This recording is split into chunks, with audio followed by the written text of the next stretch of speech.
Hello guys, Autismo Dynamite is back for another video. How you guys doing?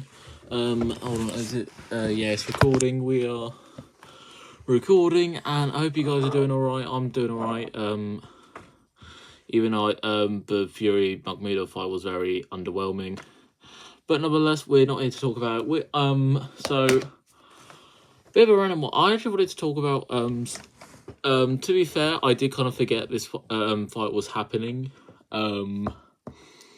recently, but it came up to me and I thought, you know what, it's fight week. I thought about talking about a fight coming up this week that I'm really looking forward to, and I think it's a very underrated fight that's happening. Unfortunately, it's going to be happening Friday, where I'm going to be very busy, so I'm not sure if I'm going to be able to watch it, but it looks like it could be a really good fight. It is the rematch between Nathaniel Collins and Cristobal Llorente. So, if any of you guys don't know who these guys are, history work, they fought last year back in October in a fight titled Next King of Scotland. And to be honest, when I going into the fight, I wasn't really expecting much of an entertaining fight. Looking at both men's record and to be fair, I was probably a much more I've definitely evolved since then, but looking at both men's records, like barely any knockouts between the two of them, I didn't really feel like there was going to be much entertainment value. Although to be fair, that's probably just based off I didn't know either of them at the time, and also, plus the fact that it was also titled The Next King of Scotland, I was just anticipating a pretty mid fight that was going to be very one-sided in favour of Collins. And it actually was really entertaining. It was probably the biggest surprise of the year, in my opinion. It was very entertaining fight because for the first couple rounds, it basically was going exactly how I predicted to be, where Collins was using very good boxing fundamentals and counter-punching to and decent southpaw skills against Llorente early on. And I thought that was just how the rest of the fight was going to go.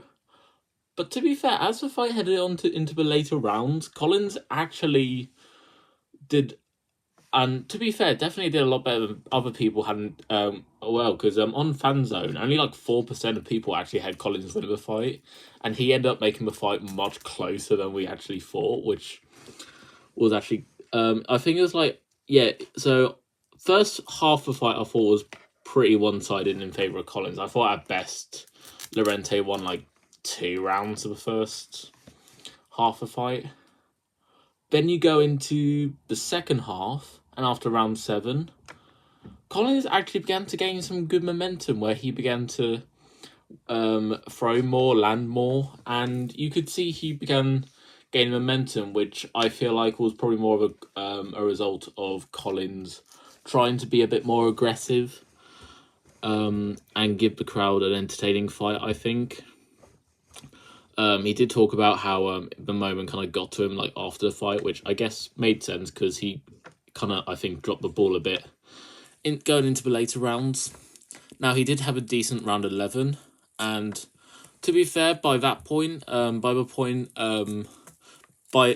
into the 12th round, I had Collins winning 7 rounds to 4. So I thought, okay, well, even if he loses this round, yeah, I think he'll just about done enough to win. And I think the problem was I feel like Collins fought that way as well, because it just seemed, going into the last round, it just seemed like he just tried to survive and not try and win the last round, which I feel like is kind of a reason why we end up with a result we got, which I'll get into in a sec. But yeah, he went into the last round just trying to survive, thinking that if he just survives this last round, he's guaranteed a win. So I had Llorente win that last round.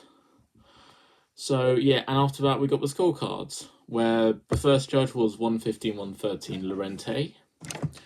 To Collins. Second judge was 115-113 Llorente. The last judge had it a draw.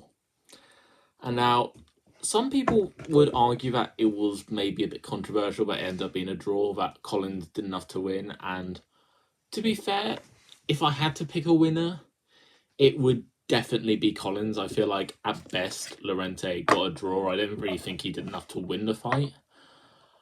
But ultimately, I feel like Collins kind of let himself down in the end of the day with the last round. Like I said, I feel like he was winning 7-4 going into the last round. Therefore, I kind of feel like he fought that himself and as a result just survived it thinking he was going to win. But I feel like by doing so, he just ended up making the fight like much closer than very unnecessarily close. Because if he had won that last round, or at least did enough to win that last round, he would have probably gone away with a majority decision.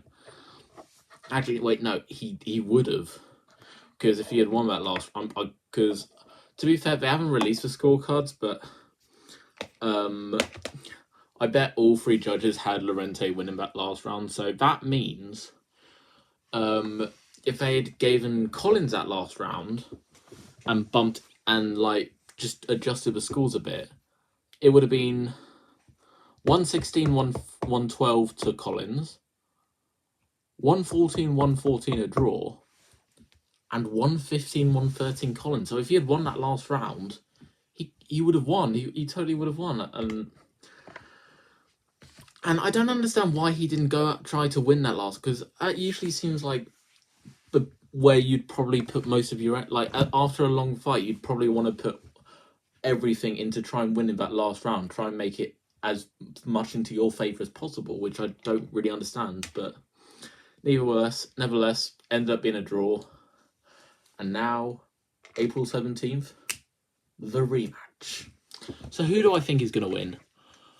Honestly, I think is probably going to be Collins this time round. I don't really see. Thing is, right, I feel like with Collins, I feel like as far as boxing goes, I feel like Collins is much superior to Lorente, and I think Lorente's really only hope is trying to make it another scrap like it was last time out. But I think going into this rematch, I feel like Collins will probably have learned his mistakes from this rematch. No, from the first fight, and I feel like he will make adjustments to be a little bit more, or maybe not make adjustments, but be a little more calmer and try and maybe try his best to try and just win rounds instead of trying to give an entertaining fight. Which obviously I want this to be entertaining, but sometimes it's probably best to try and win instead of like trying to please the crowd and instead please yourself. Because to be fair, this is an eliminator for the WBC featherweight title. This is his chance of becoming of fighting for a world title. So yeah, I feel like he is probably going to go back to his boxing for the whole of this fight. And don't get me wrong, I think Lorente could probably make adjustments as well. But looking at that first fight, I feel like Collins is just more superior, much better when it comes to boxing, I think. So, but who knows? We'll see. I'm really looking forward to it. And hopefully you guys will be watching it as well. I won't be doing a live stream because I might be a bit too busy to. I'll be able to watch the fight, but I'm not really gonna do a live stream. I think I'm just gonna enjoy the fight as is. But yeah, really looking forward to seeing you guys. In another live stream, I'm planning. I don't know if I'm gonna live stream Ben Whittaker because I don't know. I don't exactly. I feel like I'm really only gonna live stream for like the big fights or whatever, not like medium hall show fights or whatever. Just because I feel like it's just not gonna be the most entertaining stream in the world. But anyway, nice to see you guys, and I'll see you later. Bye.